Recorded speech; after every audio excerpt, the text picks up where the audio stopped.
Mathura cantt में उपस्थित आदरणीय प्रधानाचार्य महोदय, शिक्षक महोदय, शिक्षिकाएं महोदय एवं समस्त छात्र छात्राओं को मैं मुनीश कुमारी योग प्रशिक्षिका आप सभी का सादर आभार व्यक्त करती हूँ और 7 दिवसीय अंतर्राष्ट्रीय योग दिवस कार्यशाला में आप सभी का हार्दिक स्वागत करती हूँ। आज हमारी कार्यशाला का द्वितीय दिवस है, जिसके अंतर्गत आज हम सभी प्राणायाम का अभ्यास करने जा रहे हैं, जिसमें प्राणायाम, जैसा कि आप सभी जानते ही हैं, प्राणायाम 2 शब्दों से मिलकर बना है, प्राण धन आयाम, अर्थात प्राण जीवन और आयाम अर्थात उसका नियमन, यानी कि जीवनी शक्ति का नियमन हम किस प्रकार करें वही प्राणायाम कहलाता है।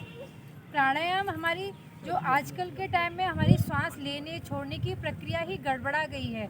हमको ना सांस लेना पता ना छोड़ने की प्रक्रिया पता। हमारा मानव शरीर जैसे जैसे बढ़ता जाता है, हम अपनी जो नॉर्मल रिदमिक प्रोसेस हैं उनको भूलते जाते हैं।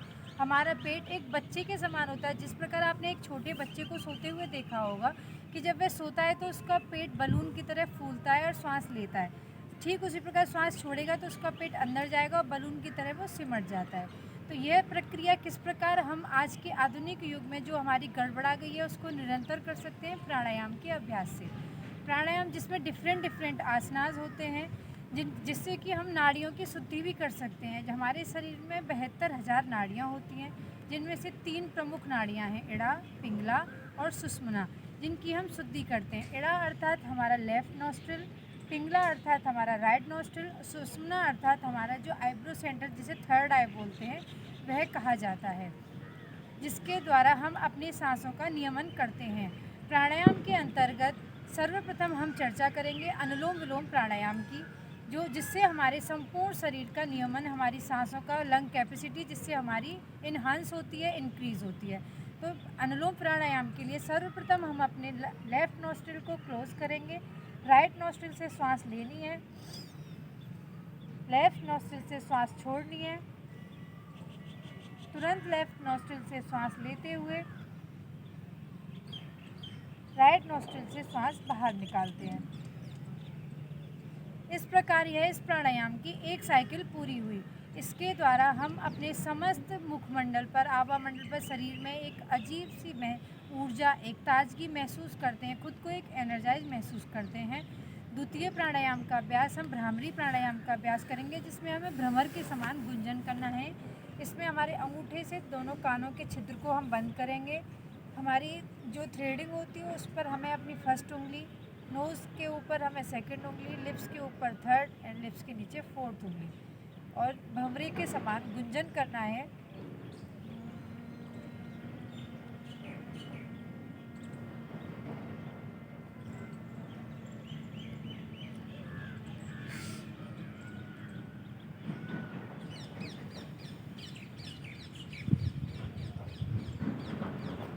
अब तृतीय प्राणायाम भस्त्रिका प्राणायाम का अभ्यास करेंगे, जिसमें हमें श्वास सिर्फ अपनी लंग्स तक, अपनी चेस्ट में श्वास भरनी है और छोड़नी है। तो इसका अभ्यास स्वतः ही हम इस पर अपना नियंत्रण नहीं कर सकते, तो अपने ही सांसों पर कंट्रोल करने के लिए हमको कुछ अलग तरीके से इसका अभ्यास कर सकते हैं। मान लीजिए हमने एक रस्सी पकड़ रखी है, उस रस्सी को अपनी तरफ खींचना है तो श्वास लेनी है, और रस्सी को छोड़ेंगे तो श्वास को बाहर निकालना है।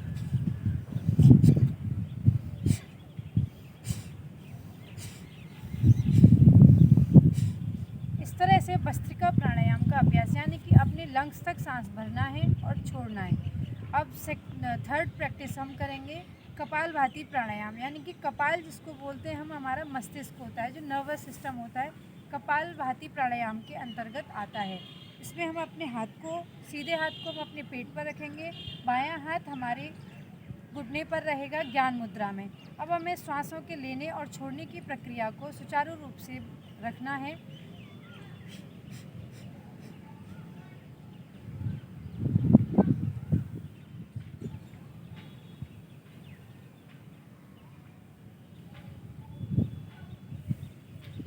अर्थात इसमें हमें पेट तक सांस लेके जानी है और जर्क के साथ वो सांस हमें बाहर निकालनी है। प्राणायाम के अभ्यास को गति प्रदान करते हुए अगला अभ्यास है हमारा शीतली प्राणायाम, जो बीपी, हाई बीपी, टेंशन, उन सभी के लिए अत्यंत ही लाभकारी अभ्यास है। शीतली प्राणायाम के अभ्यास के लिए हमें अपनी जीभ को प्रणाली की तरह मोड़ना है। फिर उसमें श्वास भरनी है और मुंह बंद करके जितनी क्षमता है उसके अनुसार श्वास भरें और अपने मुंह को बंद करके नॉस्ट्रिल्स के थ्रू श्वास को बाहर निकालना है।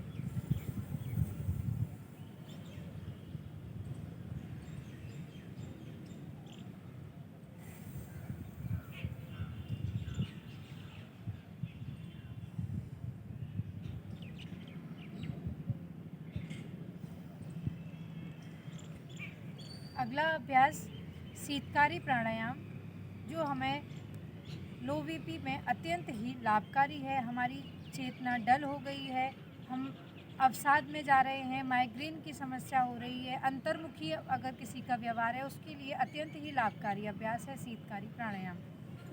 इसमें हमें आपस में दोनों जबड़ों को मिलाए रखना है, जीभ को पीछे से दांतों की सपोर्ट करनी है।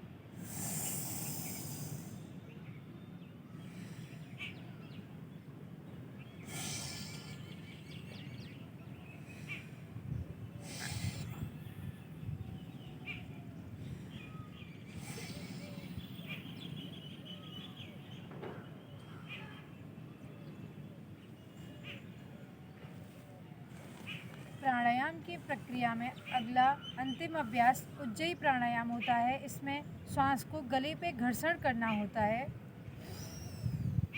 लंबा गहरा सांस लेंगे, अपने चेस्ट तक भरेंगे सांस को और घर्षण के साथ गले में एक घर्षण की ध्वनि उत्पन्न होनी चाहिए।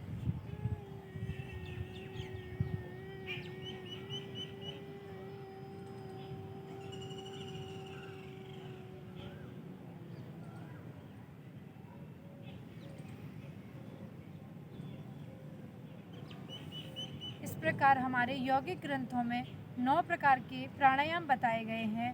उन्हीं प्राणायामों का अभ्यास आज के योग सत्र में हम करेंगे। धन्यवाद।